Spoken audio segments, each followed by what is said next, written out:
नमस्कार दोस्तों, स्वागत है एक बार फिर से आपका सक्सेस क्लासेस में। तो अभी तक आपने देखा कि हमने पेपर 2 में जो कि चैप्टर नंबर 6 जो था आपका जाति व्यवस्था, उसको हम लोग पढ़ रहे थे। अभी तक इसका जो कि 2 पार्ट आ चुका है। 2 पार्ट में हमने लगभग इसके आधे टॉपिक को कवर कर लिया। ठीक है, अब जो शेष टॉपिक है अभी इसमें देखो ये पार्ट 3 होगा आपका, जिसमें जो हमने अभी तक जो कि संस्कृति कड़ एम एन श्रीनिवास का जो संस्कृति कड़ वाला टॉपिक था वो हमने देख लिया था, काफ़ी डिटेल से समझ लिया था। ठीक है, और उसकी जो मुख्य बातें थी, विशेषताएँ थी, उसकी जो आलोचनाएँ थी, वो सब कुछ हमने यहाँ पे पढ़ा था। अब इसी को कंटिन्यू करते हुए एम एन श्रीनिवास का एक और टॉपिक है, देखो प्रभु जाति की अवधारणा। तो अब जो कि ये टॉपिक को हम लोग यहाँ पे समझेंगे। चलो शुरू करने से पहले जो भी सर एंड मैम जो कि चैनल से नहीं जुड़े हुए हैं वो फटाफट चैनल को देखो, यहाँ पे सब्सक्राइब का बटन आ रहा होगा, सब्सक्राइब कर दीजिए ताकि आप जो कि चैनल को सपोर्ट करते रहिए, ताकि ऐसे वीडियो आपको हर रोज़ मिलते रहेंगे, ताकि आपका जो सोशियोलॉजी ऑप्शनल है हिंदी मीडियम के लिए खासकर, वो जो कि एक स्ट्रॉन्ग बन जाए। ठीक है, तो चलो शुरू करते हैं बिना किसी देरी के।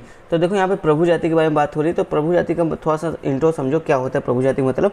मान लो जैसे कोई समाज है, गांव है, जहाँ पे विभिन्न जाति के लोग रहते हैं। अब वहाँ पे आपको अक्सर देखने को मिलेगा कोई ना कोई एक ऐसी जाति होगी जिसका जो कि प्रभुत्व या फिर सर्वोच्चता जो कि उस समाज में होता है, उस गाँव में होता है। मतलब उसके प्रभाव में सारे जातियाँ जो कि रहती हैं, मतलब वो अगर कोई बात कहते हैं, कोई निर्णय देते हैं या फिर कोई बात की रखते हैं, तो उसको जो कि सभी जातियाँ मानती हैं। तो उनका क्या है, एक तरह से उस जाति का क्या है, अन्य जातियों पे प्रभुत्व है, मतलब उसकी सर्वश्रेष्ठता है। ठीक है, तो उसी के बारे में हम यहाँ पे पढ़ेंगे कि एम एन श्रीनिवास जो है कि प्रभु जाति को कैसे देखते हैं, क्या समझते हैं। ठीक है, उम्मीद है आपको समझ में आया होगा कि प्रभु जाति का मतलब क्या है। अब देखो एम एन श्रीनिवास जो कि जाति प्रधान भारतीय समाज में ग्रामीण शक्ति संरचना के विश्लेषण के क्रम में जो कि श्रीनिवास ने प्रभु जाति की अवधारणा को प्रस्तुत किया है। तो अब हम पूछे कि प्रभु जाति क्यों लाया गया, क्यों इसकी स्टडी कर रहे हैं। ये जो ग्रामीण शक्ति संरचना है ना, इसको समझने के लिए जो कि प्रभु जाति का कॉन्सेप्ट हम यहाँ पे देख रहे हैं। इसका उद्देश्य क्या है कि जो ग्रामीण शक्ति संरचना है उसका जो विश्लेषण कैसे होगा, ये हम इसी आधार पर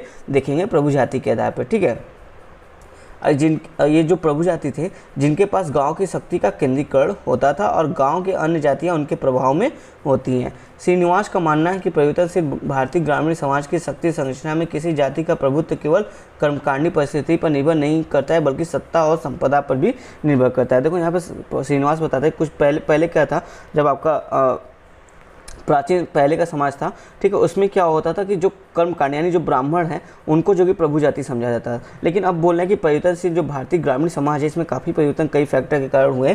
तो अब क्या हो गया कि अब जो कि केवल कर्मकांड के आधार पर जो कि प्रभु जाति का निर्धारण नहीं हो रहा है, बल्कि अन्य चीज़ें हैं जो कि प्रभु जाति का निर्धारण करें। जैसे उसके पास राजनीतिक सत्ता है कि नहीं, संपदा मतलब उसके पास कितनी भूमि है या कितनी संपत्ति है, उस आधार पर भी जो कि प्रभु जाति का निर्धारण हो रहा है। मतलब इसमें काफ़ी परिवर्तन देखने को मिला है। अगर प्रभु जाति का डेफिनेशन देखना चाहोगे तो देखो, जाति आधारित सामाजिक संबंधों में प्रभुत्व रखने वाली जाति को प्रभु जाति कहते हैं। ठीक है, ये एक छोटा सा डेफिनेशन है जो आपको काफ़ी इजी आपको समझ में भी आएगा। तो चलो अब यहाँ पे देखो आगे क्या बोलते हैं।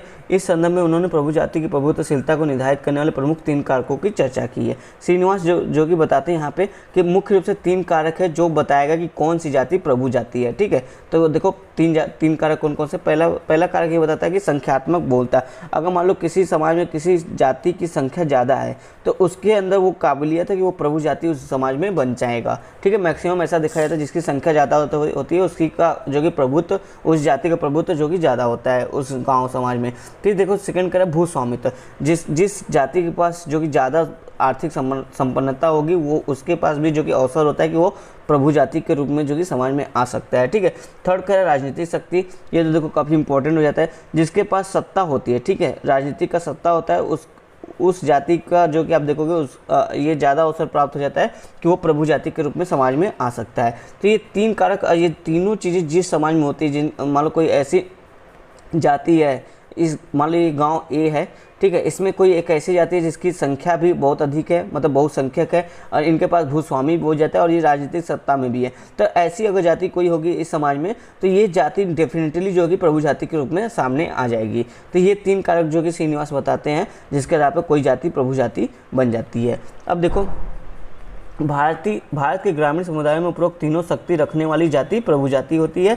श्रीनिवास के अनुसार आज किसी भी जाति की कर्मकांडी परिस्थिति उसके प्रभुत्वशीलता के निर्धारण हेतु महत्वपूर्ण आधार नहीं रह गई। वही जो परिवर्तन इतना हो रहा है उसी का आप बोल रहे हैं। श्रीनिवास ने इस तथ्य की पुष्टि हेतु रामपुरा गांव के अपने अध्ययन का उदाहरण दिया है, जहां ब्राह्मण किसान एवं अस्पृश्य सहित अनेक उक्का लिंगा किसान जातियां रहती हैं। मतलब कि एक उक्का लिंगा किसान है जिसमें ब्राह्मण भी हैं, अस्पृश्य भी हैं और किसान भी हैं। ठीक है, अब देखो यहाँ पे एक जो कि रामपुरा गांव का इनकी स्टडी है, तो मतलब ये बता रहे कि श्रीनिवास देखो काफ़ी अच्छा एग्जांपल यहाँ पर देते हैं कि आज जो है कि ऐसा नहीं कि जो ब्राह्मण है वही जो है कि प्रभु जाति होगा, ऐसा नहीं है। तो वो देखो इसको प्रूफ करने के लिए एक स्टडी बताते हैं रामपुरा गांव की। वहाँ पे बताते हैं कि उक्का लिंगा एक समुदाय है जो कि किसान वर्ग है। ठीक है, अब देखो ये बताते हैं कि इसकी स्टडी इन्होंने किया।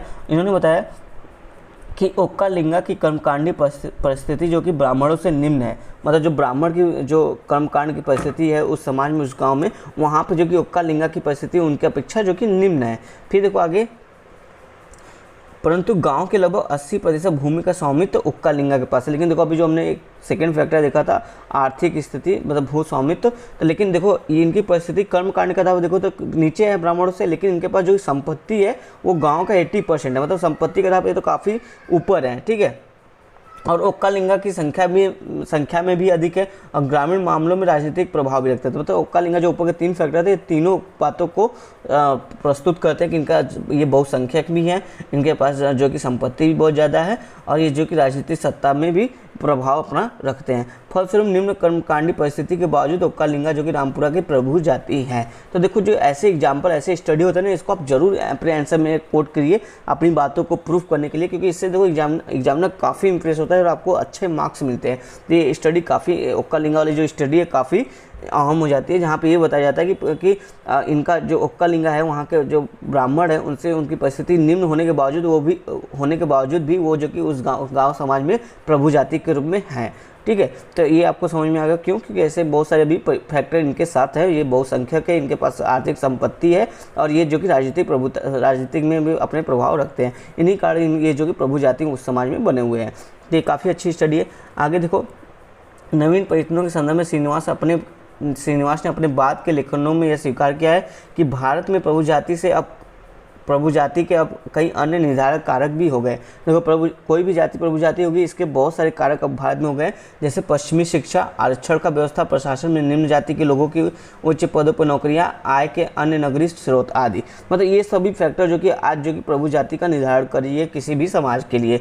ठीक है, और आप देखो स्वतंत्रता के बाद वयस्क मताधिकार तथा पंचायती राज की शुरुआत ने निम्न जातियों को विशेषतः हरिजनों में आत्मसम्मान एवं शक्ति की नवीन भावना का संचार किया गया। मतलब अब जो कि हरिजन जो जाति है वो भी जो कि प्रभु जाति के रूप में सामने आ रही है, जब से इनको जो कि हरिजन जाति को जो कि आपको देखो वयस्क मताधिकार और जो कि पंचायती राज्यों में आरक्षण का प्रावधान किया गया है, तब से जो कि अब ये भी जो कि एक प्रभु जाति के रूप में ये वाला जो जाति है वो ऊपर आ रही है। ठीक है, वही बातें यहाँ पे कह रही है।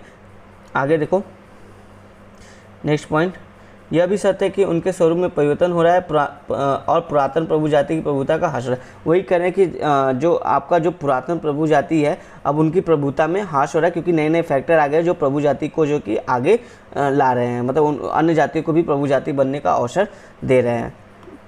अब इनकी देखो प्रभु जाति की ये जो कॉन्सेप्ट है इस पर कुछ इनकी आलोचना भी की जाती है। तो देखो क्या क्या आलोचना है, लेकिन इनके बहुत सारे सपोर्ट, इनके जो कई सारे समाजशास्त्री इनको जो सपोर्ट करते हैं, जैसे देखो इनको कौन कौन सपोर्ट करता है इनकी ये स्टडी को। श्रीनिवास के उपरोक्त अवधारणाओं का परीक्षण आंद्रे बेते ने सी पूनम के ब्राह्मण, C.M. एलियट जो हैं उन्होंने आंध्र प्रदेश के कम्मा व रेड्डी, A.C. मेयर ने जो कि रामखेड़ी के राजपूत और N.K. शुक्ल ने भागलपुर के यादव आदि विद्वानों द्वारा अपने विभिन्न क्षेत्रीय अध्ययनों में किया गया है और श्रीनिवास के उपरोक्त विचारों का समर्थन किया है। मतलब ये लोग जो समाजशास्त्री विचारक हैं इन्होंने विभिन्न गांवों का देखो ये श्रीपुरम के ब्राह्मण, भागलपुर के यादव, रामखेड़ी के राजपूत, इन सब का अध्ययन किया है और बताया कि जो श्रीनिवास की स्टडी है ना ये काफ़ी सही है। ये इन सब आपको गाँव में भी ऐसी प्रभाव देखने को मिल रहा है प्रभु जाति के रूप में। ठीक है, अब देखो इनकी आलोचना क्या की जाती है, इन्होंने जो प्रभु जाति का कॉन्सेप्ट दिया है, देखो इनका कॉन्सेप्ट तो काफ़ी सही लगता है पर फिर भी इनकी कुछ आलोचनाएं है। देखो S.C. दुबे हैं, ये कहते हैं कि ग्रामीण शक्ति संरचना के विश्लेषण में यह अवधारणा पर्याप्त नहीं है, बल्कि इसके स्थान पर प्रभु व्यक्ति या प्रभु गुट की अवधारणा का प्रयोग किया जाना चाहिए, क्योंकि समाज में शक्ति किसी जाति विशेष में बिखरी होने की अपेक्षा कुछ लोगों के हाथों में ही केंद्रित होती है। तो S.C. दुबे कहते हैं कि यहाँ पे प्रभु जाति के बजाय जो कि हमें प्रभु व्यक्ति या प्रभु गुट यानी एक प्रभु समूह, छोटा सा समूह है, उसको ये नाम देना चाहिए। मतलब ये इनके नाम पे जो है कि आगे आलोचना करें कि आपको पूरी की पूरी जाति के पास यहाँ पे सत्ता नहीं होती कि उस जाति के कुछ ही ही लोगों के पास सत्ता होती है, इसलिए हमको प्रभु व्यक्ति या प्रभु गुट की बात करनी चाहिए। ये ऐसा एस.सी. दुबे जी कहते हैं, जो कि सही बात है। आप भी देखोगे आज किसी जाति का कुछ लोग जो है कि सत्ता में मतलब प्रभु जाति के रूप में, लेकिन ऐसा नहीं कि उस जाति के सभी लोग जो कि विशेषाधिकार से युक्त हो, है ना, तो ऐसा तो नहीं है। फिर देखो मजूमदार जी इनके आलोचना में कहते हैं, मजूमदार के अनुसार समाज में बहुसंख्यकों के स्थान पर एक ब्राह्मण या जमींदार, एक सामाजिक कार्यकर्ता अधिक प्रभुत्वशाली होता है, जिसको यह अवधारणा स्पष्ट नहीं करती। कहने का मतलब है कि कहीं कहीं मान लो बहुत ग्रामीण समाज में हजारों लोगों की संख्या है, लेकिन क्या क्या होता है, कहीं उस हजारों संख्या में कुछ जमींदार होते हैं जिनका प्रभुत्व होता है, ठीक है, कोई सामाजिक कार्यकर्ता है उनका प्रभुत्व ज़्यादा होता है, और कुछ ब्राह्मण होते हैं जिनका प्रभुत्व ज़्यादा होता है उन हजारों के लोगों के ऊपर, ठीक है, या हजारों जो भी जातियाँ कुछ हैं जातियाँ हैं उनमें जो हजारों लोग हैं उनके ऊपर जो कि इनका जो कि कोई एक ऐसा व्यक्ति जिसका प्रभुत्व ज़्यादा होगा। तो यहाँ पर जो कि पूरी जाति की बात नहीं करेगी, ये भी वही ऊपर वाली बात कर रहा है कि यहाँ पे कोई पूरी जाति के पास सत्ता नहीं है, बल्कि कोई एक ब्राह्मण, जमींदार या सामाजिक कार्यकर्ता भी अधिक से अधिक जो कि प्रभुत्वशाली हो सकता है। फिर देखो एंथोनी कार्टर कहते हैं, महाराष्ट्र के गिल्ली गांव के इन्होंने अध्ययन किया है। यहाँ पे इन्होंने बताया कि महाराष्ट्र यहाँ बहुसंख्यक गिल्ली गांव के अध्ययन के आधार पर कहा है कि मराठा है यहाँ बहुसंख्यक भी हैं और प्रभु जाति के रूप में भी है, लेकिन यह प्रभुत्व पूरी जाति के पास न होकर जाति के एक भाग के पास है, ठीक है। वही बात सेम बात ये एंथोनी कार्टर भी करें। इसलिए कार्टर का मानना है कि ग्रामीण शक्ति संरचना के विश्लेषण में प्रभु जाति की जगह पर प्रभु समूह अधिक महत्वपूर्ण है। वही जो एस.सी. दुबे प्रभु गुट की बात करते हैं, वही बात यहाँ पे प्रभु समूह ये कह रहे हैं। जैसे देखो मराठा भी बहुसंख्यक है, उनके पास जो कि प्रभु जाति का रूप भी है, मतलब स्वरूप भी प्रदान उनको प्रभु जाति के रूप में वो आए स्थापित है, लेकिन सभी मराठा के पास वो पावर नहीं देखने को मिलता है। बहुत से मराठा है जो कि शोषण भरी जिंदगी भी जीते हैं, उनका शोषण किया जाता है, लेकिन यहाँ पे जो सत्ता है, जो प्रभु जाति का विश्लेषण है, वो कुछ ही लोगों के पास है, तो कुछ समूह के पास है, जिसको कोई प्रभु समूह कहना अधिक उपयुक्त होगा, ऐसा जो कि आपका कार्टर कहते हैं, एंथोनी कार्टर, ठीक है। फिर राय बर्मन देखो क्या कहते हैं, राय बर्मन ने श्रीनिवास की प्रभु जाति की अवधारणा के स्थान में प्रभु समुदाय की अवधारणा को प्रयोग को सुझाव दिया, क्योंकि उनके अनुसार प्रभु समुदाय के कई आयाम होते हैं, जैसे संसाधनों पर नियंत्रण, सामाजिक परिस्थिति, कानून को बनाए रखना आदि, और इन आधार पर ग्रामीण शक्ति संरचना का विश्लेषण अधिक उपयुक्त है। मतलब एक तरह से उसको और ये क्लासीफाई कर दे रहे हैं कि उनके क्या क्या काम है, उस आधार पर जो कि ग्रामीण शक्ति संरचना की बात कर रहे हैं राय बर्मन जी, ठीक है। अब देखो योगेंद्र सिंह और दीपांकर गुप्ता इनके आलोचना क्या कहते हैं कि कम संख्या वाली जाति भी संगठन एवं एकता के आधार पर प्रभु जाति हो सकती है। जरूरी नहीं कि आपको प्रभु जाति के लिए वो बहुसंख्यक ही हो, जैसा कि आपका अभी जो कि श्रीनिवास जी ने बताया था कि एक फैक्टर बताया था कि वो बहुसंख्यक होनी चाहिए। तो यहाँ पे योगेंद्र सिंह और दीपांकर गुप्ता इनकी आलोचना करते हुए कहते हैं कि जरूरी नहीं है कि कोई बहुसंख्यक हो तभी वो जो प्रभु जाति का, कम संख्या वाली जाति भी अगर संगठित और एकता का प्रदर्शन करती है तो वो प्रभु जाति हो सकती है, जैसे कि बिहार के भूमिहार में ऐसा देखने को मिला था। तो ये काफ़ी अच्छा ये पॉइंट था इनके क्रिटिसिज्म में, ठीक है। ये यहाँ पे उनके जो प्रभु जाति थी उसकी हमने आलोचनाएं देखी। अब देखो यहाँ पे क्या कर रहा है, परंपरागत रूप से किसी गांव में उच्च अनुष्ठानिक परिस्थिति वाली जातियां ही प्रभु जातियां होती थी, लेकिन लोकतांत्रिक, राजनीतिक एवं सांस्कृतिक प्रक्रिया के कारण इन जातियों के प्रभुत्व के निर्धारण में उच्च अनुष्ठानिक परिस्थिति के महत्व का तेजी से ह्रास हुआ है। उत्तर प्रदेश और बिहार के मध्य स्तर के साथ साथ निचले स्तर की जातियां भी आज नवीन प्रभु जाति के रूप में उभर रही है। मतलब यूपी और बिहार की जो जातियां हैं उसमें जो निम्न जातियां हैं वो जो कि प्रभु जाति के रूप में उभर रही हैं। यद्यपि यह प्रभुत्वशीलता कहीं कहीं पूरी जाति के बजाय विशिष्ट परिवारों तक ही सीमित है, जैसा एंथोनी कार्टर जी कहते हैं। साथ ही इसमें जाति एकता एवं संगठन योगेंद्र सिंह भी बताते हैं तथा जाति रसायन दीपांकर गुप्ता भी बताते हैं कि अहम भूमिका है। मतलब जो इसमें जाति एकता और जाति संगठन और जाति रसायन जो होता है, समीकरण होता है, वो भी एक अहम जो कि रोल निभाता है जाति प्रभुत्व के समक्ष, ठीक है, जाति प्रभुत्व के लिए। फिर देखो आगे क्या कहा जा रहा है, पंचायती राज चुनाव एवं जाति के राजनीतिकरण की प्रक्रिया ने आज ग्राम्य शक्ति संरचना में जातीयता को आधार प्रदान किया है। इसको लेकर जाति संघर्ष में भी वृद्धि हुई है। मतलब ये जो प्रभु जाति है इसने क्या है, इसके सिर्फ पॉजिटिव पॉइंट हमने देखे, काफ़ी अच्छा कि जो कि जाति गतिशीलता कर रहा है और जाति का जो कि निम्न जाति को ऊपर लाने की कोशिश कर रही है, ये सब चीज़ें दिख रहे हैं। एकता, जाति का आधार पर एकता का संगठन भी दिख रहा है, लेकिन क्या हो रहा है, जाति संघर्ष भी हो रहा है। क्यों जाति संघर्ष हो रहा है? क्योंकि देखो जाति जो कि अन्य जाति के विरुद्ध जो कि खड़ा हो रही है, इकट्ठा हो रही है, संगठित हो रही है। मतलब एक जाति कोई प्रभु जाति मान लो किसी समाज में है, तो जो और भी जातियां हैं वो चाहती है कि हम प्रभु जाति बने, तो वो भी अपनी जातियों को इकट्ठा करती है, संगठित होती है, और जो पहले से विद्यमान प्रभु जाति है उसके खिलाफ जो कि संघर्ष करती है। तो इससे देखो जाति संघर्ष जो है या फिर जातिवाद है वो इसमें भी वृद्धि हो रही है। ये एक इसका जो कि निगेटिव परिणाम है आपका प्रभु जाति का, ठीक है।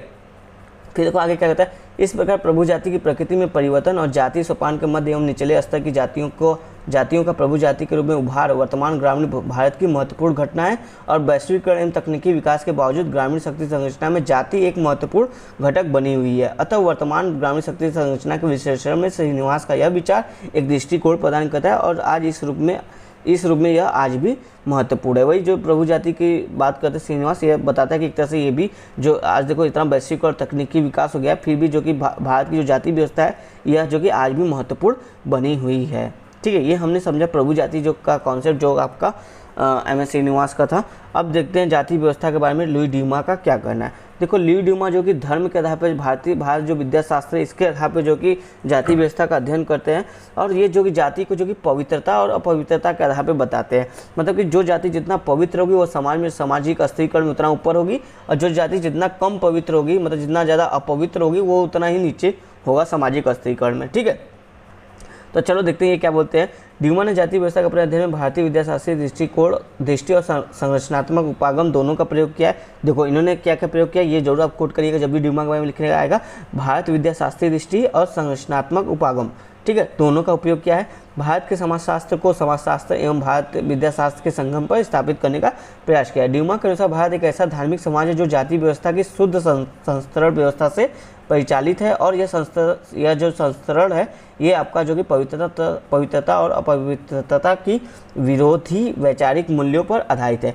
मतलब कि जो आपका ये संस्तरण है आपका जो स्त्रीकरण है सामाजिक स्त्रीकरण ये किस पे आधारित है, आपका पवित्रता और अपवित्रता की जो विरोधी विचारधारा है उस पर आधारित है, जो एक दूसरे के विरोधी है। ठीक है, यहाँ पे देखो वही बात आगे कहते हैं।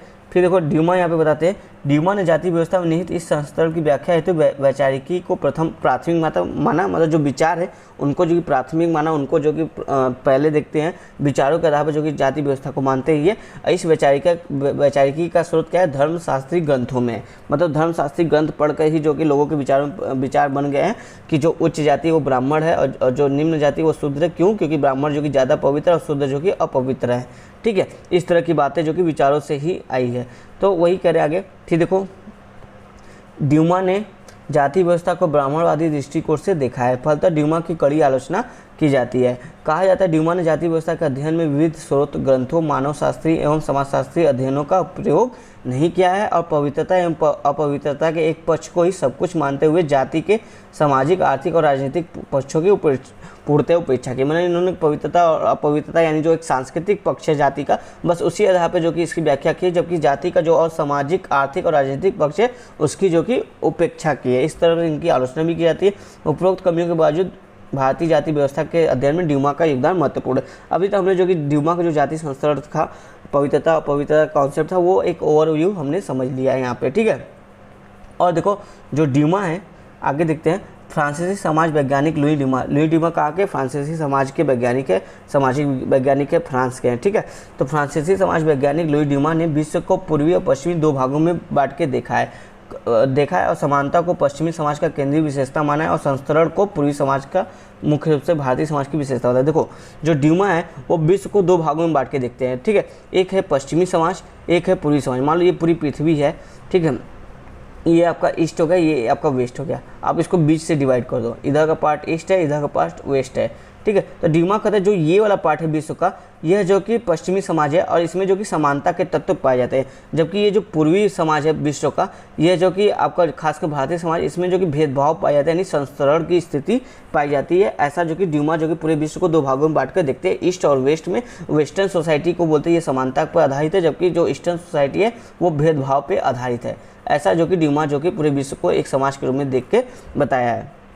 ड्यूमा के अनुसार पवित्रता और अपवित्रता दोनों ही एक दूसरे के पूरक हैं और भारतीय समाज के सभी पक्षों में संस्तरण का निर्माण करते हैं, जिसमें सबसे ऊपर अधिक पवित्र या कम अपवित्र, सबसे नीचे जो कि कम पवित्र या अधिक अपवित्र उपस्थित होते हैं। वही बात है कि सबसे ऊपर जो कि जितना पवित्र जो जितना पवित्र वो उतना ही ऊपर है, जो जितना कम पवित्र है वो उतना ही नीचे है सामाजिक अस्थिरीकरण में। ठीक है, फिर यहाँ पर देखो ड्यूमा ने जाति व्यवस्था के अपने विश्लेषण में पवित्रता एवं अपवित्रता के संदर्भ में दो प्रकार की अपवित्रता की चर्चा की। इन्होंने देखो पवित्र और अपवित्र के आधार पर जो कि दो प्रकार की अपवित्रता की बात की है।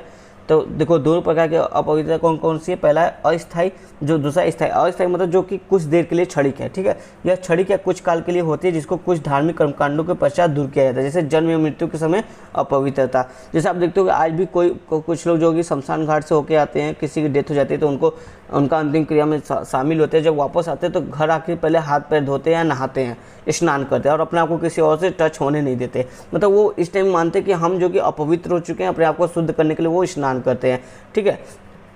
तो ये इस तरह का जो अपवित्रता है वो क्या है, अस्थायी है। मतलब स्नान वगैरह करके ये फिर अपने आप को पवित्र बना लेते हैं, ठीक है। फिर स्थायी पवित्रता अपवित्रता भी है कुछ, जो मतलब ये हट नहीं सकती। यह देखो चिरस्थायी जन्म से मृत्यु तक बने रहने वाली अपवित्रता है, जो भारतीय समाज की परंपरागत वर्ण व्यवस्था एवं जाति व्यवस्था में देखने को मिलती है। मतलब जाति व्यवस्था जैसे मान लिया जाता है कि जो शूद्र जाति है, अब ये भले ही अपने से आप से कितना भी साफ सफाई से रहे, चाहे कितना भी जो कि पवित्रता वाले काम करे, उच्च जाति जैसा बिहेव करे, लेकिन इसको क्या मान लिया गया है कि ये अपवित्र है, ठीक है। तो ये जो कि ज़िंदगी भर अगर इस जाति में पैदा हो तो इनको ज़िंदगी भर जो कि अपवित्र माना जाता है। तो इस तरह की अपवित्रता जो है कि आपकी क्या है, स्थायी है। तो यहाँ पे दो आधार पर जो कि ये अपवित्रता को बांट कर देखते हैं ड्यूमा जी, अस्थायी और स्थायी। अब देखो यहाँ पे क्या कहा जा रहा है, अपेक्षाकृत कम अपवित्र जातियां भारतीय समाज की क्रमबद्धता के ऊपरी क्रम में तथा अपेक्षाकृत अधिक अपवित्र जातियां निचले क्रम में अवस्थित है, जैसे ब्राह्मण, क्षत्रिय, वैश्य और शूद्र। इनका एक क्रम है, ऊपर ब्राह्मण है, नीचे क्षत्रिय, वैश्य और शूद्र है, और सबसे ऊपर सबसे ज़्यादा पवित्र कौन है, इसमें ब्राह्मण है। इसमें ब्राह्मणों की स्थिति सबसे ऊपर तथा शूद्रों की स्थिति सबसे नीचे है। अब देखो ड्यूमा जो है जाति को एक रेखीय व्यवस्था के रूप में देखते हैं। मतलब रेखीय व्यवस्था ऐसे ऊपर कौन जा रहा है, फिर उसके नीचे कौन है, उसके नीचे कौन है, इस तरह के एक रेखीय व्यवस्था में देखते हैं सामाजिक स्थितिकरण में, ठीक है। ड्यूमा का पवित्रता एवं अपवित्रता का विचार अनेक आधारों को शामिल किया जाता है इनके विचारों में। देखो जो इनका जो पवित्रता और अपवित्रता का विचार है उसके कई आधार है। देखो क्या क्या आधार होते हैं, जैसे कोई जाति जिसके सदस्य शाकाहारी हैं उसे मांसाहारी जातियों की अपेक्षा ऊंची परिस्थिति मिलती है। मान लो दो सदस्य है, किसी दो जाति हैं ए और बी, ठीक है। तो ए जाति मान लो शाकाहारी है, बी जाति मांसाहारी है, तो सामाजिक परिस्थिति में देखो तो ए जो जाति जो शाकाहारी है इसको उच्च स्थान मिलेगा बजाय कि बी के। अब फिर देखो बोल रहा है आगे, किंतु उन शाकाहारी जातियों में भी जो विधवा पुनर्विवाह को स्वीकृति देते हैं, उन्हें विधवा पुनर्विवाह को स्वीकृति नहीं देने वाली की जातियों की अपेक्षा निम्न परिस्थिति मिलती है। फिर भी देखो हमारा जो ए शाकाहारी है, अब इसमें भी इन ए वाला जो जाति जो शाकाहारी है, इस जाति में भी कुछ लोग होंगे जो विधवा पुनर्विवाह को स्वीकृति देते हैं और कुछ लोग होंगे जो विधवा पुनर्विवाह को स्वीकृति नहीं देते हैं। तो ये बोला है जातीय आधार पर जो विधवा पुनर्विवाह को स्वीकृति नहीं देते हैं इनका सामाजिक परिस्थिति जो कि निम्न होगा, और जो स्वीकृति देते हैं इनका सामाजिक परिस्थिति उच्च होगा। तो मतलब इनमें भी जो कि आपको उच्च नीच की भावना देखने को मिलेगी एक ही जाति में, जिसको क्या बोलते हैं उपजातियाँ, ठीक है। आगे देखो यहाँ पे नेक्स्ट क्या बोलते हैं और क्या आधार बताया इन्होंने। ड्यूमा ने इस पवित्रता एवं अपवित्रता की वैचारिकी को आधार बनाकर हिंदू विवाह, शारीरिक संपर्क, खान पान से जुड़े प्रतिबंधों एवं नियमों की व्याख्या की है। जैसे अपना ही उपजाति में विवाह करने वाली या गोत्र बही विवाह के नियमों का पालन करने वाली जातियां उनका उल्लंघन करने वाले की अपेक्षा पवित्र एवं श्रेष्ठ मानी जाती है। मतलब जो जाति अपनी ही जाति में विवाह कर रही है और जो आपका गोत्र बही विवाह, कोई जाति है जो कि अपनी जाति में विवाह नहीं करी है, कहीं बाहर विवाह करी है, तो जो जाति अपने जाति में विवाह करी वो श्रेष्ठ मानी जाएगी बजाय उसके जो गोत्र बही विवाह करी है उसके तुलना में, ठीक है। उम्मीद है आपको समझ में आ रहा है। ये पवित्रता और अपवित्रता का कुछ आधार बता रहे हैं जिसके आधार पर ये डिसाइड होता है कि कौन सी जाति ज़्यादा पवित्र होती है, ठीक है। अब देखो आगे, ड्यूमा ने भारतीय गांव में प्रचलित जजमानी व्यवस्था को भी संस्करण एवं पवित्रता व अपवित्रता के संदर्भ में समझाने का प्रयास किया। जो जजमानी व्यवस्था है ड्यूमा ने इसको क्या किया, इसको एक मतलब एक की पॉइंट के रूप में लिया और बोला कि इसी आधार पर जो कि भारतीय समाज में जो कि संस्करण पाया जाता है और पवित्रता और अपवित्रता का भी कॉन्सेप्ट इसी आधार पर पाया जाता है। अब देखो क्या ये संस्करण जजमानी व्यवस्था को लेकर क्या क्या बात करते हैं ड्यूमा, वो यहाँ पे हम लोग देखेंगे। उनके अनुसार जाति व्यवस्था एक विशिष्ट श्रम विभाजन की प्रणाली है। जो जजमानी व्यवस्था इसी तरह बोलते हैं कि जो जाति व्यवस्था है वो विशिष्ट श्रम विभाजन की प्रणाली, क्योंकि यहाँ पे जो कि देखोगे सभी जातियों का अपने अपने काम फिक्स है और सब जो कि एक दूसरे पर निर्भर भी हैं एक दूसरे के काम के लिए, ठीक है। जिसमें विभिन्न जाति समूह अपनी विशिष्ट आवश्यकता के आधार पर पेशा ग्रहण किए हुए तथा वे आपस में अन्योन्याश्रित है, मतलब कि एक दूसरे पर आश्रित है। भारत में श्रम विभाजन का यह परंपरागत स्वरूप आधुनिक औद्योगिक श्रम विभाजन से भिन्न है। ड्यूमा बताता है जो भारत में श्रम विभाजन का ये जो स्वरूप है ना जजमानी प्रथा वाला, जजमानी प्रथा वाला, वो जो कि आधुनिक जो समविभाजन है उससे भिन्न है। कैसे? इसका कारण यह है कि जाति पर आधारित यह परंपरागत समविभाजन निजी लाभ के बजाय सामूहिक हित पर केंद्रित है। देखो, जो आधुनिक समविभाजन है वो निजी लाभ पर ज़्यादा केंद्रित है, जबकि जो परंपरागत समविभाजन है वो किस पे केंद्रित है? आपका सामूहिक हित में। ठीक है, व्यक्तिगत हित के बजाय वो सामूहिक हित को जो कि प्राथमिकता देती है, तथा इसका नियंत्रण बाजार की शक्तियों के बजाय जजमानी व्यवस्था के आधार पर होता है। और देखो, जो आपका आधुनिक श्रम विभाजन है उसका नियंत्रण किस पे, उसका जो कि डिसाइड किस पे होता है? बाजार व्यवस्था के आधार पर उसका नियंत्रण होता है। मतलब बाजार व्यवस्था ही उसका निर्धारण करती है कि हमारा जो कि ये श्रम विभाजन है किस तरफ आगे जाएगा। लेकिन जो आपका परंपरागत श्रम विभाजन है उसमें जो जजमानी व्यवस्था होती है वो आधार पर डिसाइड होता है कि इस तरह। तो यहाँ पर हमने देखा ड्यूमा जी बताते हैं कि कैसे जो कि जजमानी व्यवस्था जो है कि भारतीय समाज की जो परंपरागत श्रम विभाजन है और आधुनिक समाज की जो परंपरागत श्रम विभाजन है जजमानी व्यवस्था के आधार पर कैसे दोनों में डिफरेंट है। ठीक है, दोनों में कैसे अंतर है, यहाँ पे जो कि ड्यूमा जी ने इसको जो कि क्लियर जो कि बताया आपको। ठीक है, फिर आगे देखो, जजमानी व्यवस्था के प्रत्येक जजमानी व्यवस्था श्रम विभाजन की वह प्रणाली जो पीढ़ीगत पारिवारिक संबंधों पर आधारित होती है। इस व्यवस्था में पेशेवर जातियां जैसे कुम्हार, धोबी, नाई, खटिक से लेकर ब्राह्मण, क्षत्रिय, वैश्य आदि सभी प्रकार्यात्मक रूप से एक दूसरे से जुड़े होते हैं। प्रकार्यात्मक करने का मतलब कि सहयोग के आधार पर एक दूसरे से जुड़े होते हैं। मतलब एक तरह से जजमानी व्यवस्था को काफ़ी सही मानते हैं और बोलते हैं कि जो कि इसमें जो मतलब इसका जो पारिवारिक संबंध होता है वो पीढ़ीगत होता है। मतलब एक पीढ़ी से दो पीढ़ी ये चलता रहता है। ऐसे ही कुम्हार, धोबी, नाई होते हैं, जो ब्राह्मण, क्षत्रिय, वैश्य होते हैं, ये जो जातियाँ जो कि आपसी संबंधों के कारण एक दूसरे से जुड़े होते हैं। फिर देखो यहाँ पे क्या कह रहा है, सेवा प्रदान करने वाली जाति को कमीन और सेवा प्राप्त करने वाली जाति को जजमान के नाम से जाना जाता है। आपको जजमान व्यवस्था जो है, जजमान प्रणाली जो है, ठीक है, जजमान प्रथा, उसमें जो कि जो जातियाँ जो कि सेवा देती है उच्च जातियों को, उनको क्या कहा जाता है? कमीन। यानी कमीन किसके लिए आपको संबंधित कर? जो निम्न जातियाँ उनके लिए, क्योंकि ये उच्च जाति को सेवा दे रही कुछ ना कुछ। और सेवा प्राप्त करने वाली जो जाति है उसको जजमान कहा जाता है। ठीक है, कमीन की सेवाओं के लिए पारिश्रमिक की व्यवस्था पैसों के रूप में न होकर वस्तु या खाद्यान्न के रूप में होती है, जो वार्षिक अनाज के उत्पादन के में से एक निश्चित हिस्से के रूप में होता है। मतलब जो कमीन जो सेवा देते हैं उनको जो कि पैसे नहीं दिया जाता था समाज में, बल्कि उनको जो कि कोई ना कोई सामान दिया जाता था या वस्तु दी जाती थी, और उसके रूप में क्या था? अनाज। मतलब जो भी उच्च जाति के जो जजमान थे उनके पास जो भी अनाज होता था उसका कुछ हिस्सा जो कि साल के अंत में जो कि ये जो कमीन होते थे उनको दे दिया जाता था, उनके जो परिश्रम, उन्होंने जो श्रम सेवा जो उन्होंने सेवा की है उसके बदले में। ठीक है,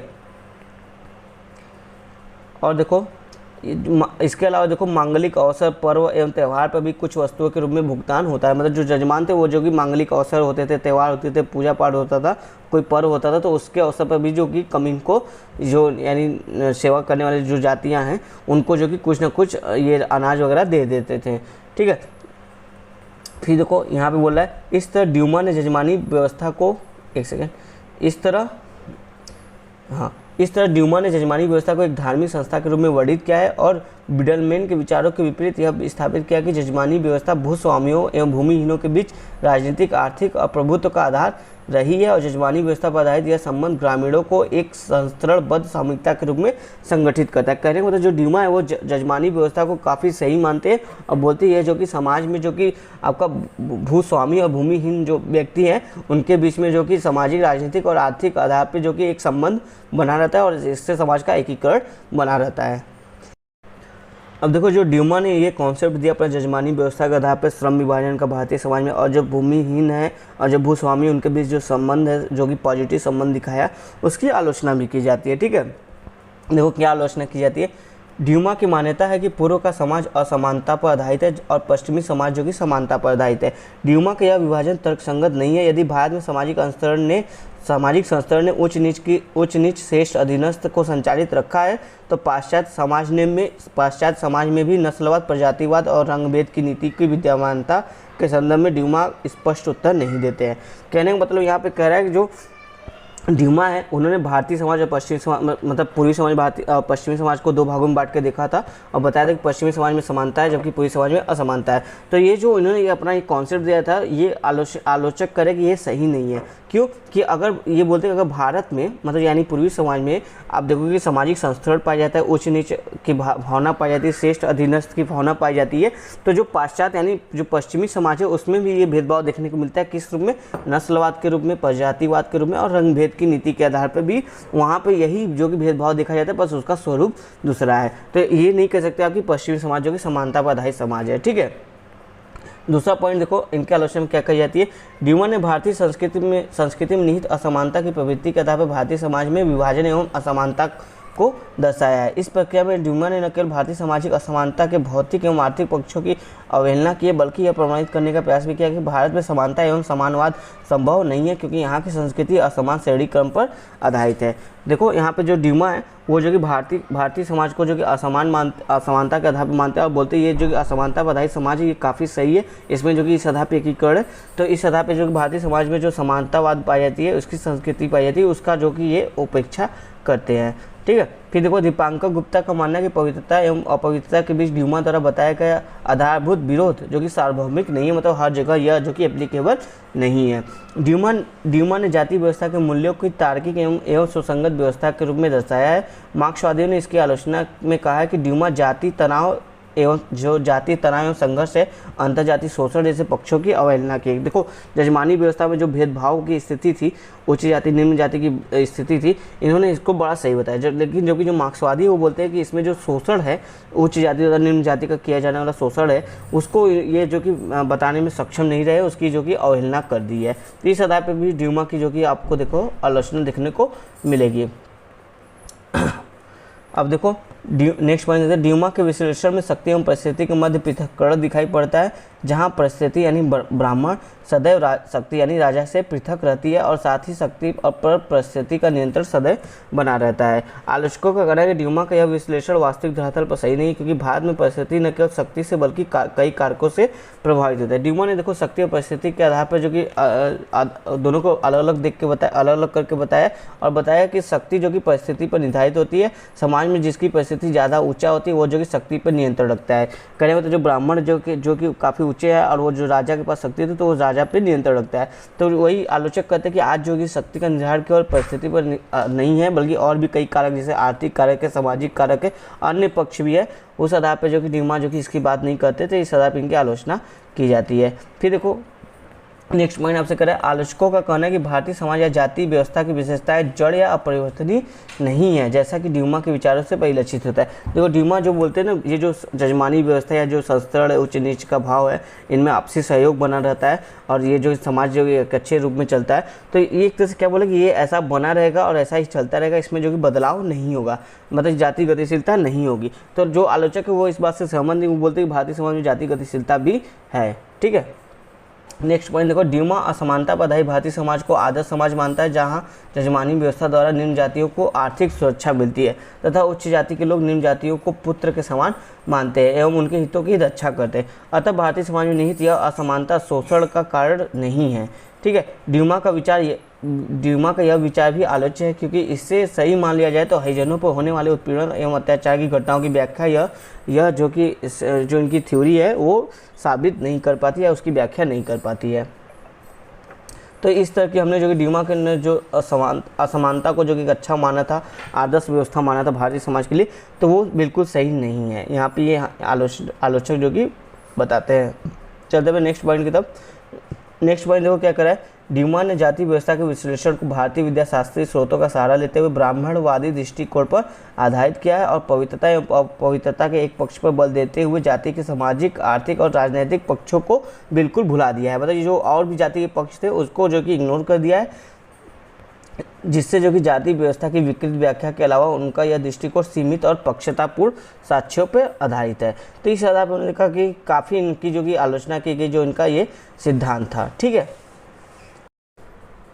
तो यहाँ पे हमने जो कि ड्यूमा का जो जजमानी व्यवस्था था उसको डिटेल से समझा कि वो किस आधार पर जजमानी व्यवस्था की व्याख्या करते हैं और उसकी जो आलोचनाएं थी उसको भी यहाँ पे हमने ठीक से समझ लिया है।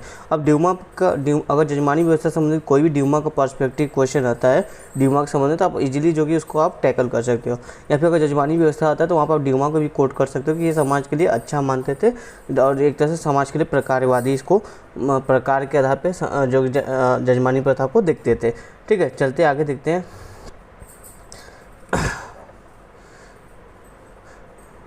आगे वही सब देखो ड्यूमा की बातें कही जा रही है। ठीक है, अब देखो जीएस घुरिये द्वारा भी जाति व्यवस्था का अध्ययन किया गया है। तब हम जीएस घुरिये के आधार पर जो कि पहले जो कि हम जीएस घुरिये को पढ़ चुके हैं चैप्टर नंबर 1 में, काफ़ी डिटेल से पढ़ा था, जो कि इनका पूरा जो कि जाति व्यवस्था के आधार पर इनकी पूरी चैप्टर थी, ठीक है।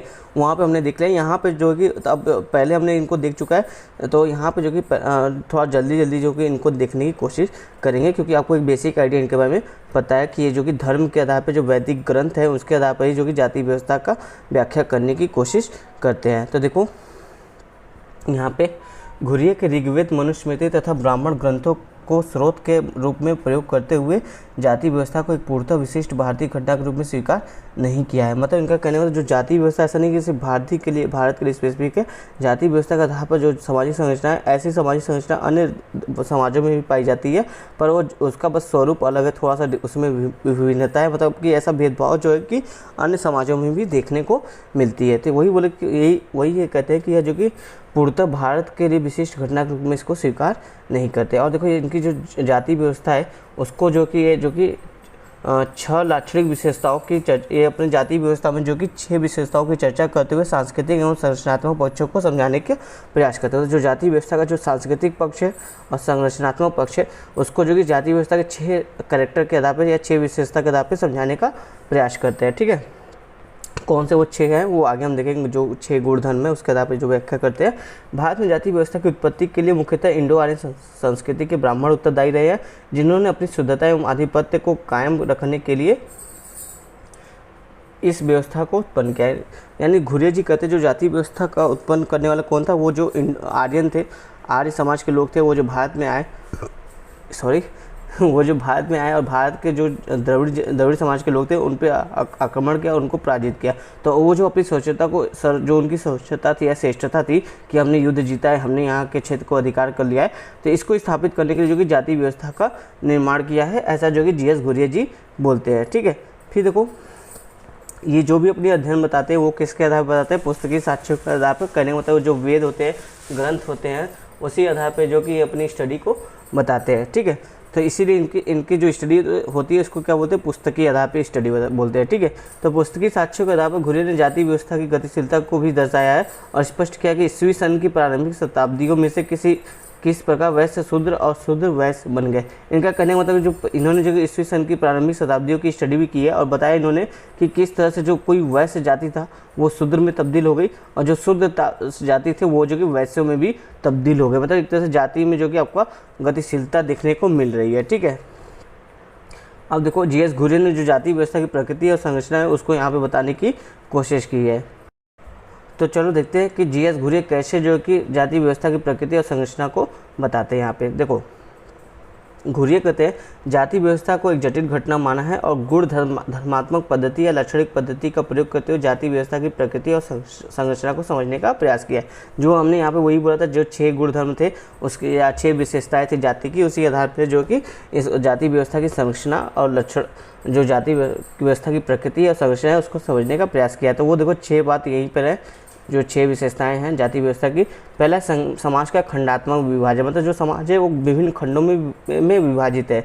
घुरिये जाति को प्रदत्त सदस्यता पर आधारित ऐसे समूह के रूप में देखते हैं जिनकी सामाजिक स्थिति पारंपरिक महत्ता पर निर्भर होती है, साथ ही प्रत्येक समूह का अपना एक सामाजिक जीवन होता है। तो मतलब कहने का मतलब कि यहाँ पे जो विभिन्न समूह हैं उन सभी समूह में कुछ ना कुछ डिफरेंट आपको देखने को मिलेगा। उनका अपना एक जीवन शैली होता है, अपना एक जीवन यापन करने का तरीका होता है। तो ये जाति व्यवस्था को कुछ आधार पे, इस आधार पे जो कि इसकी विशेषता बताते हैं। फिर देखो सोपान क्रम, यहाँ पे बताते हैं यह जो जाति व्यवस्था का गुण धर्म है यह विभिन्न जाति समूहों को उच्च और निम्न स्थितियों में व्यवस्थित करने की सुनिश्चित योजना को परिलक्षित करती है, जिसके अंतर्गत सबसे ऊपर जो कि ब्राह्मण होते हैं और सबसे नीचे अछूतों को रखा गया है। तो ये सोपान क्रम भी इसकी विशेषता है। फिर देखो खान पान एवं सामाजिक व्यवहार पर प्रतिबंध, उपरोक्त दोनों गुण धर्म जातियों के मध्य दूरी को दर्शाते हैं। अभी जो हमने ऊपर के दो धर्म गुण धर्म को देखा वो तो यही बता रहे कि एक तरह से वो यही दर्शा रहे कि कैसे जो कि जाति जो कि एक दूसरे से दूरी बना रही है और यह दूरी विभिन्न समूहों के सदस्यों पर भोजन संबंधी, पोशाक संबंधी, भाषा प्रथा संबंधी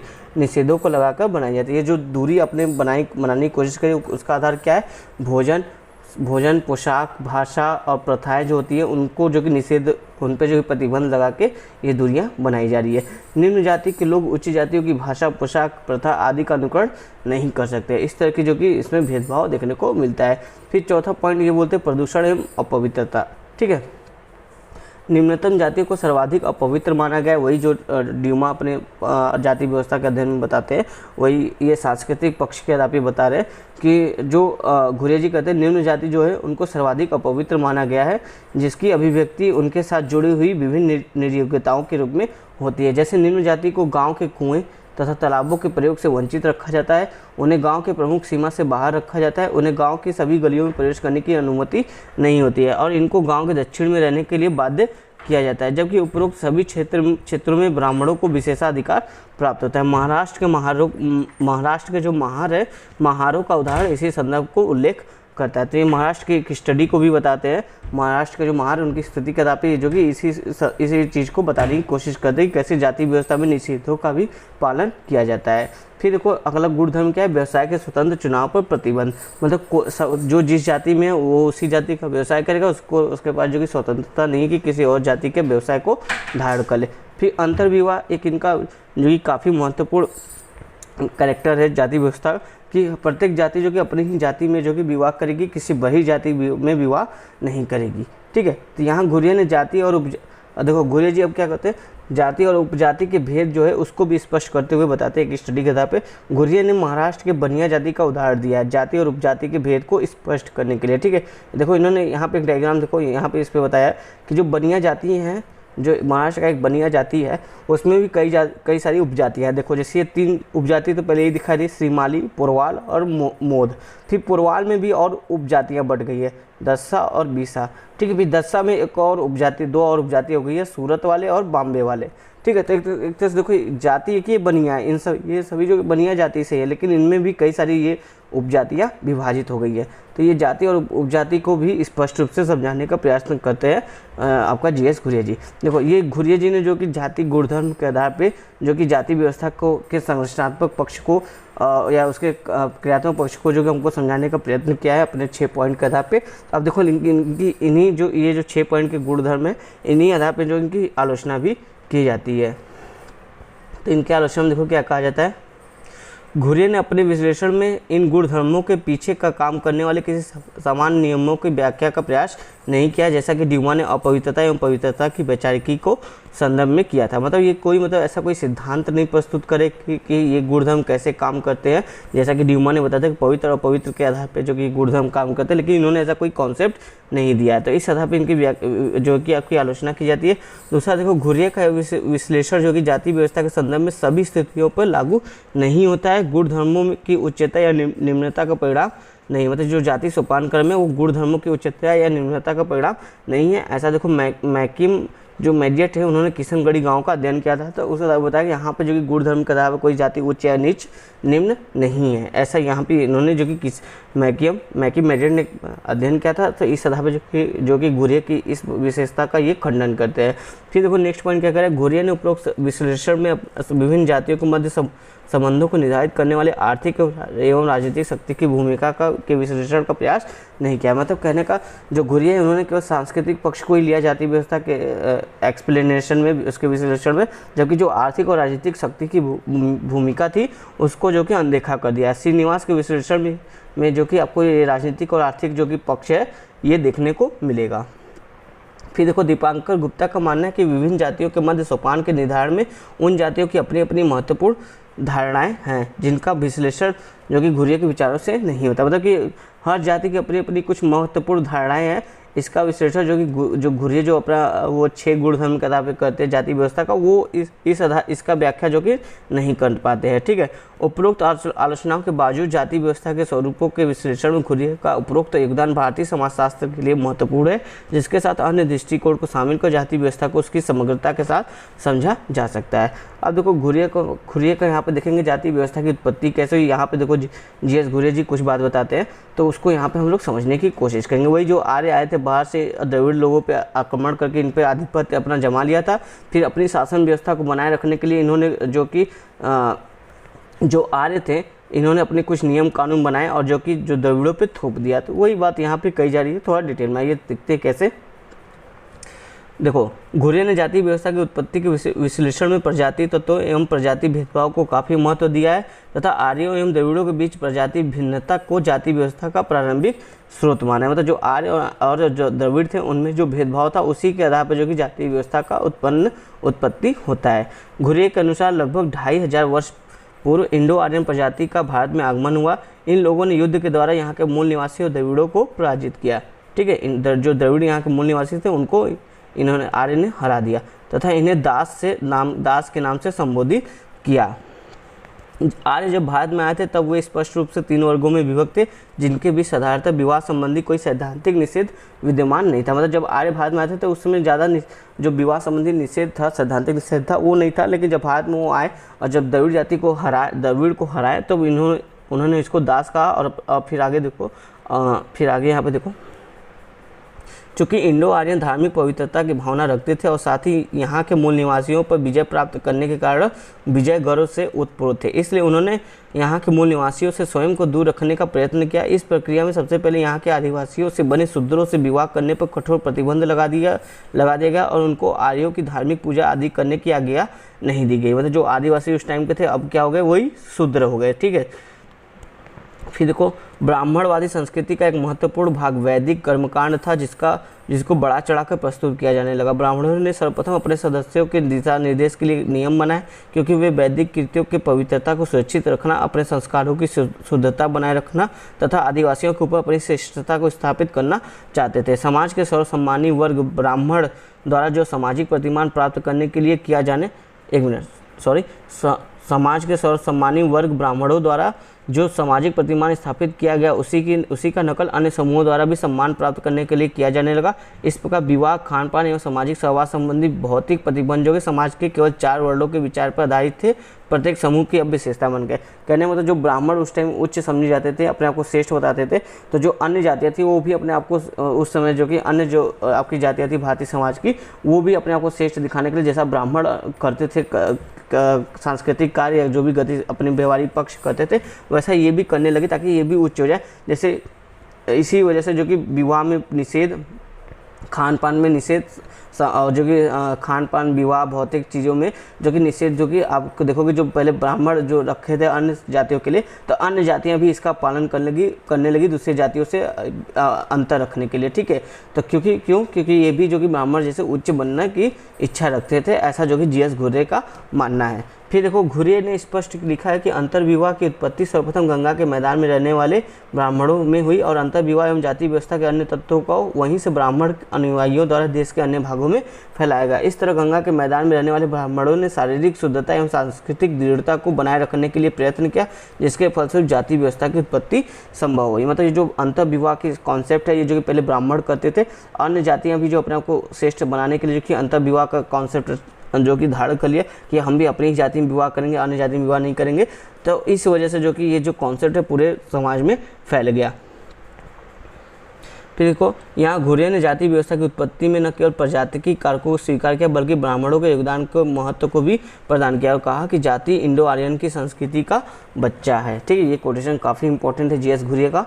अब देखो, इनकी इस आधार पे भी आलोचना की जाती है, जिस तरह से इन्होंने जाति व्यवस्था का उत्पत्ति बताया उस पर भी इनकी आलोचना की जाती है। इस सिद्धांत की आलोचना में हट्टन का कहना है कि इस सिद्धांत के अनुसार जाति का उद्भव तब हुआ होगा जब ब्राह्मणों ने राजनीतिक शक्ति प्राप्त की होगी। चूंकि ब्राह्मणों द्वारा राजनीतिक शक्ति प्राप्त करने की घटना बहुत बाद में संभव हुई है, इसलिए इस सिद्धांत को स्वीकार करना कठिन है, क्योंकि जाति की उत्पत्ति ब्राह्मणों की शक्ति प्राप्त करने के पूर्व की घटना मानी जाती है। यहाँ पर देखो, वही हट्टन कहते हैं कि ये तो गलत बात है, क्योंकि जो ब्राह्मण है इन्होंने राजनीतिक सत्ता जो कि बाद में प्राप्त की होगी, जबकि जाति का कॉन्सेप्ट जो कि पहले से ही आया हुआ है। मतलब कि ब्राह्मण की शक्ति प्राप्त करने के बाद जाति का कॉन्सेप्ट नहीं आया, ऐसा जो कि हट्टन का मानना है।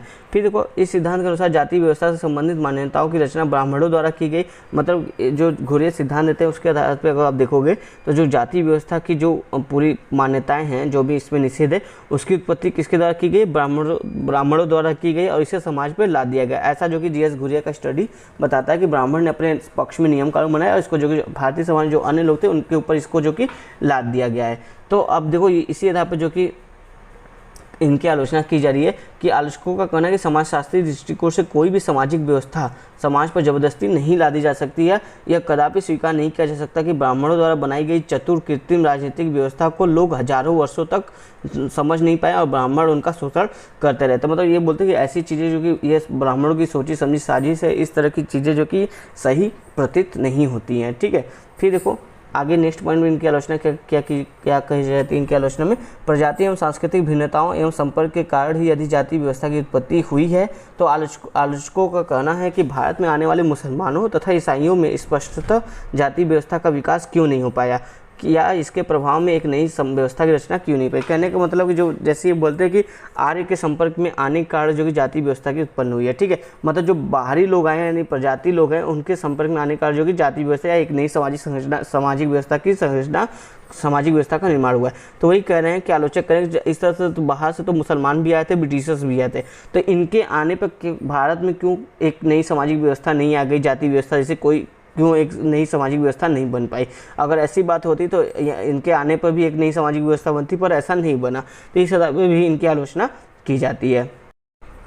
फिर देखो नेक्स्ट पॉइंट क्या होता है, घुरिये का उपरोक्त सिद्धांत जाति व्यवस्था में पाए जाने वाले खान पान के निषेधों या अछूतों एवं निम्न जातियों के स्पर्श से भोजन अपवित्र क्यों हो जाते हैं इसको स्पष्ट नहीं कर पाता। जैसे घुरिये ने बताया ना कि अगर कोई अछूत या निम्न जाति का कोई स्पर्श कर देता है तो भोजन अपवित्र हो जाते हैं, तो ये ऐसा क्यों होता है इसको जो कि स्पष्ट व्याख्या नहीं कर पाया है। भारत में न केवल जाति व्यवस्था के बल्कि भाषा संबंधी भेदों तथा भौगोलिक आधार पर भी अंतर्विवाही के नियम पाए जाते हैं। ऐसी दशा में स्वीकार नहीं किया जा सकता कि अंतर्विवाही के नियम ब्राह्मणों द्वारा बनाए गए। मतलब जो अंतर्विवाह के नियम है वो केवल जो कि जाति व्यवस्था के आधार पर नहीं देखे जाते बल्कि भाषा के संबंधी भेदों के आधार पर और जो भौगोलिक आधार है उनके आधार पर भी अंतर्विवाह भारत में अंतर्विवाह के नियम बनाए गए हैं, जो कि ऐसा ये बिल्कुल स्वीकार नहीं किया जा सकता कि सारे नियम जो कि ब्राह्मणों द्वारा बनाए गए हैं। परंतु अब देखो ये यहाँ पे इनकी काफ़ी आलोचना की गई है, परंतु उपरोक्त आलोचनाओं के आधार पर घुरिये के विचारों को पूरी तरह खारिज नहीं किया जा सकता है। वास्तव में भारतीय जाति प्रणाली अत्यंत प्राचीन एवं मौलिक सामाजिक संस्था है। इसका विकास अनेक सामाजिक शक्तियों के पारस्परिक प्रभाव के कारण स्वाभाविक रूप से हुआ है। फिर भी इसमें कोई संदेह नहीं कि इस प्रणाली की उत्पत्ति और इसके विकास की निरंतरता को बनाए रखने में ब्राह्मणों की महत्वपूर्ण भूमिका रही है। आगे देखो क्या बोलते हैं, इस संदर्भ में जाति व्यवस्था की उत्पत्ति के विश्लेषण में घुरिये का उपरोक्त विचार भारतीय समाजशास्त्र हेतु महत्वपूर्ण है, जो कम से कम जाति की उत्पत्ति के एक विशिष्ट पक्ष को समझा देता है। ठीक है, यहाँ पे हमने देखा कि जो जाति व्यवस्था की उत्पत्ति के बारे में घुरिये जी कहते थे उसके आलोचना भी देखा और उनके कंक्लूजन के बारे में भी थोड़ा सा देखा। अब देखो यहाँ पे जीएस घुरिये जो कि जाति व्यवस्था के भविष्य की बात करते हैं कि इसमें क्या परिवर्तन होती है और जाति का जो भविष्य क्या होगा वो इसके बारे में भी बात करते हैं। तो छोटा सा टॉपिक है, फटाफट इसको भी लगे हाथ देख लेते हैं। तो देखो इसमें कहा जाए भारत में जाति व्यवस्था निरंतरता और परिवर्तन की प्रक्रिया को परिलक्षित करती है। घुरिये ने इस तथ्य को स्वीकार किया है। जाति व्यवस्था में हो रहे परिवर्तनों में निम्न पक्षों की चर्चा की जा रही है। देखो जाति व्यवस्था में जो परिवर्तन हो रहे हैं क्या क्या परिवर्तन हो रहे हैं वो इस पॉइंट से हमको देखने को मिलेंगे। पहले देखो क्या परिवर्तन हो रहा है। पहला कह रहा है कि जाति व्यवस्था, एक सेकेंड, हाँ पहला पॉइंट आपसे करें कि जाति व्यवस्था में पवित्रता और अपवित्रता की धारणा कमजोर हुई है। सेकेंड पॉइंट करें खान पान एवं सामाजिक व्यवहार संबंधी निषेधों में शिथिलता आई है, खासकर नगरों में। थर्ड करें व्यवसाय संबंधी नियमों में भी शिथिलता आई है तथा पारंपरिक व्यावसायिक विशिष्टीकरण लगभग समाप्ति की ओर अग्रसर है। तो ये सब परिवर्तन जो कि घुरिये जी बता रहे हैं कि इस तरह के परिवर्तन जो कि जाति में हुआ है। और देखो विभिन्न जातियों से संबंधित विशेषाधिकार एवं निरीक्षताओं में शिथिलता देखी जा सकती है। फिर देखो लास्ट पॉइंट में क्या कहा जा रहा है कि जाति संस्करण और गैर ब्राह्मणवादी आंदोलनों द्वारा प्रहार हुआ है। मतलब जो जाति संस्करण है उस पर जो गैर ब्राह्मणवादी आंदोलन है उस पर प्रहार हुआ है और यह संस्करण लचीला हो चुका है। तो इस तरह के परिवर्तन की बात घुरिये जी जो कि कहते हैं। परंतु घुरिये के अनुसार उपरोक्त परिवर्तनों के बावजूद जाति के अंदर विवाह करने, मतलब एक ही जाति में विवाह करने या सजातीय विवाह या अंतरजातीय विवाह की प्राचीन विशेषता अब भी यथावत है और इस रूप में जाति व्यवस्था आज भी अपनी निरंतरता को बनाए हुए है। जाति व्यवस्था में होने वाले उपरोक्त परिवर्तन के लिए घुरिये ने निम्न कारकों को उत्तरदायी बताया। तो जाति व्यवस्था जो उपरोक्त हमने परिवर्तन देखा उसके लिए विभिन्न पक्ष जिम्मेदार है। कौन कौन सा जिम्मेदार कारक है? देखो आधुनिक मूल्य हैं जो कि स्वतंत्रता, समानता, सामाजिक न्याय और धर्मनिरपेक्षता का प्रसार करते हैं, इस पर आधारित है। इन सब चीज़ को हमने काफ़ी डिटेल से समझा है। फिर देखो नेक्स्ट पॉइंट है सुधारवादी और गैर ब्राह्मण आंदोलन का प्रभाव। फिर थर्ड है औद्योगिकीकरण एवं नवीकरण। चौथा है लोकतांत्रिक राजनीतिक व्यवस्था एवं सामाजिक विधान। पांचवा यातायात एवं संचार साधनों का विकास। छठा है आधुनिक शिक्षा का प्रसार। जो जाति व्यवस्था में परिवर्तन के कारक थे यही सब कारक हमने देखा था जो कि काफ़ी डिटेल से वहाँ पे पढ़ा था। यहाँ पे जो कि पॉइंट वाइज हमने देख लिया है। ठीक है। फिर देखो जाति व्यवस्था में परिवर्तन उसके भविष्य के संदर्भ में घुरिये का दृष्टिकोण निराशावादी रहा है। इस संदर्भ में उन्होंने देखो जाति व्यवस्था का जो भविष्य होगा उसके बारे में घुरिये क्या कहते हैं, इस संदर्भ में प्रचलित 3 प्रमुख विचारों के बारे में अपनी प्रतिक्रिया दिए। देखो जाति व्यवस्था का क्या होगा इस बारे में 3 विचार जो कि प्रचलित है, ठीक है। गांधीवादी विचार है, आपका सम्मिश्रण एवं समूहीकरण का विचार है, तीसरा जो कि जाति की समाप्ति का विचार यानी अम्बेडकर जी का विचार है। ये 3 विचार जो कि जाति के भविष्य के बारे में बात करते हैं, तो इस पर जो कि घुरिये जी ने अपना जो कि कुछ पॉइंट रखा है। तो पहला विचार जो गांधीवादी विचार, इसको देखते हैं। इसमें कहा गया कि जाति व्यवस्था के बारे में यह विचार जाति को अपने मौलिक वर्ण व्यवस्था के रूप में पुनः स्थापित करने पर बल देती है, जबकि घुरिये का मानना है कि पुरातन चतुर्वर्ण व्यवस्था की स्थापना न केवल अव्यवहारिक है बल्कि एक असंभव प्रयास। मतलब कि जो गांधीवादी विचार है, गांधी जी कहते थे कि जो जाति व्यवस्था है हम इसको खत्म इसी आधार पर कर सकते हैं कि इसको जो मौलिक वर्ण व्यवस्था था जो कि जन्म के आधार पर नहीं योग्यता के आधार पर था, उस पर जो कि इसको पुनः स्थापित करने की बात करते हैं। तो घुरिये जी कहते हैं जो कि व्यवहारिक नहीं है, ठीक है। फिर दूसरा है सम्मिश्रण एवं सामूहिकरण का विचार। इस विचारधारा के समर्थक जो होते हैं वो विद्वान उपजातियों के वर्तमान स्वरूप को आर्थिक एवं सांस्कृतिक आधार पर बृहद जातियों के साथ समूहीकरण के पक्ष में हैं, जहाँ समान परिस्थिति वाली जातियाँ धीरे धीरे एक होती जाएंगी और अंततः हिंदू समाज जाति विहीन समाज में बदल जाएगा। इसमें कहने का मतलब कि विभिन्न जातियाँ जो कि अपनी परिस्थिति के आधार पर जिनकी परिस्थिति समान होगी वो सभी एक हो जाएंगे। जैसे औद्योगिक समाज में होता है कि मान लो कोई उच्च वर्ग है, अब चाहे वो किसी भी जाति का, जितने उच्च वर्ग होंगे वो सभी एक हो जाएंगे। कोई निम्न वर्ग के व्यक्ति है, चाहे वो किसी भी जाति का, अगर वो निम्न वर्ग के काम करते हैं, निम्न वर्ग की उनकी आय है, तो वो सभी एक हो जाएंगे। तो इस आधार पर देखोगे जो जाति व्यवस्था है वो भारत से समाप्त हो जाएगी। यही बात कर रहा है सम्मिश्रण एवं समूहीकरण का विचार, ठीक है।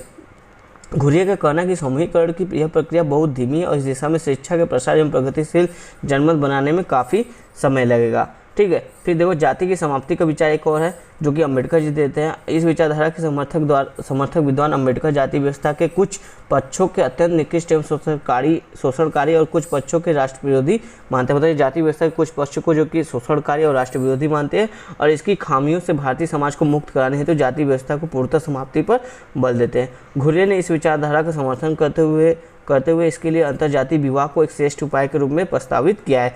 मतलब कि अगर भारत से जाति प्रथा को पूरी तरह समाप्त करना है तो हमको क्या करना होगा, जो अंतर विवाह के बजाय अंतर विवाह करना पड़ेगा। मतलब कि विभिन्न जातियों का आपस में विवाह करना होगा, तभी जो कि जाति व्यवस्था जो कि खत्म हो पाएगी। मतलब कि जरूरी नहीं कि एक जाति जो कि अपनी जाति में विवाह करे, बल्कि एक जाति जो कि किसी अन्य जाति में जो कि विवाह संबंध स्थापित करे। इससे जो जाति का आधार है वो समाप्त हो जाएगा भारतीय समाज से, जो कि ये अम्बेडकर का आइडिया था। इसको जो कि घुरिये जी सपोर्ट करते हैं। देखो और कहा है कि रक्त सम्मिश्रण आपसी संबंधों को मजबूत करने और राष्ट्रीयता को बढ़ाने का यह प्रभावकारी उपाय हो सकता है। अब इनकी आलोचना भी की जाती है। देखो इस आधार पे कुछ आलोचना इनको देख लेते हैं जो जाति व्यवस्था के भविष्य के बारे में इन्होंने जो कि टिप्पणी की है, ठीक है। पहला पॉइंट करें, जाति व्यवस्था के भविष्य के बारे में घुरिये का विचार भी वैज्ञानिक एवं तथ्यों पर आधारित नहीं है। आज जहां पहचान की संकट व्यक्ति को उसकी निज जाति विशेषताओं की ओर उन्मुख कर रहे हैं, वैसी स्थिति में जाति व्यवस्था के पूर्णतः समाप्ति का विचार तर्कसंगत नहीं है, ठीक है। पहला ये आलोचना कर रहा है। दूसरा पॉइंट देखो क्या कर रहा है, घुरिये का उपरोक्त विचार जाति व्यवस्था के वर्तमान संदर्भ में होने वाले प्रकार्यात्मक पक्षों की अवहेलना करता है। मतलब जो जाति व्यवस्था का वर्तमान प्रकार है उसकी अवहेलना कर रहा है। जाति व्यवस्था को अगर ये समाप्त करने की बात कर रहे हैं तो जैसे देखो क्या क्या प्रकार्यात्मक पक्ष है इसका। जैसे देखो जहां जाति आर्थिक और राजनीतिक शक्ति प्राप्त करने के संगठनिक आधार के रूप में राजनीतिक दलों द्वारा मतों को लामबंद करना यानी लोगों को इकट्ठा करना वोट के लिए, और जाति संगठन के रूप में अपने जाति के पक्ष में नीति निर्णय को प्रभावित करना, मतलब एक दबाव समूह के रूप में जाति भी काम करती है आज, ठीक है। और कल्याणकारी संस्थाओं के रूप में अपने जाति हितों के कल्याण के लिए कई कार्यों का संपादन करना। मतलब एक तरह से जाति जो कि एक वोट बैंक का काम कर रही है, जो कि राजनीति पर काफ़ी इम्पैक्ट डाल रही है। फिर दूसरी तरफ देखो जाति जो कि एक दबाव समूह का काम कर रही है, जो कि अपने पक्ष में जो कि नीति निर्माण का काम कर रही है। तीसरा देखो जो जाति अपनी जाति की भलाई के लिए, कल्याण के लिए जो कि विभिन्न कल्याणकारी कार्य करे, जैसे स्कूल खोल रही है, अस्पताल खोल रही है, आश्रम, विभिन्न विधवा आश्रम, वृद्धाश्रम जो है वो सब खोल रही है। तो ये सभी जो प्रकार आज जो कि महत्वपूर्ण है भारतीय समाज के लिए। तो अगर जाति व्यवस्था समाप्त हो जाएगी तो ये सभी जो कि कैसे चलेंगे भारतीय समाज, ये सब भी समाप्त हो जाएंगे, तो जो कि ज़्यादा तर्कसंगत नहीं लगता है। जाति व्यवस्था के भविष्य के बारे में घुरिये का उपरोक्त विचार विसंगतियों से परिपूर्ण है, क्योंकि जहां उन्होंने जाति व्यवस्था का विश्लेषण श्रम विभाजन की एक व्यवस्था के रूप में किया है, वहीं जाति व्यवस्था की पूर्णतः समाप्ति के बाद को भी स्वीकार करते हैं। एक तरह से घुरिये देखो, एक तरफ बोलते हैं कि जो जाति व्यवस्था है आपका जजमानी प्रथा का आधार पर एक तरह से श्रम विभाजन की व्यवस्था मानते हैं, और दूसरी तरफ जो कि इसके भविष्य के बारे में बोलते हैं कि ये समाप्त होगा। जब अगर ये श्रम विभाजन समाज में श्रम विभाजित करता है तो समाज में जो श्रम विभाजन का आधार है अगर वो समाप्त हो जाएगा तो जो आपका समाज है वो कैसे चलेगा। ठीक है, तो इस आधार पर इनकी आलोचना की जाती है। उपरोक्त आलोचनाओं के आधार पर घुरिये के विचारों को पूरी तरह खारिज नहीं किया जा सकता। यह सही है कि जाति व्यवस्था के भविष्य के बारे में घुरिये का विचार अव्यवहारिक और अधिक आलोच्य रहा है, परंतु जाति व्यवस्था में होने वाले वर्तमान परिवर्तनों के विश्लेषण के संदर्भ में यह आज भी महत्वपूर्ण है। ठीक है, अब अगला टॉपिक हमारा अस्पृश्यता का टॉपिक है, जो कि हम इसको कल से अगले वीडियो में देखेंगे। और कल जो कि हमारा लास्ट पार्ट ये होगा, कल ये जो कि आपका चैप्टर नंबर 6 समाप्त हो जाएगा। तो धन्यवाद दोस्तों, मिलते हैं कल।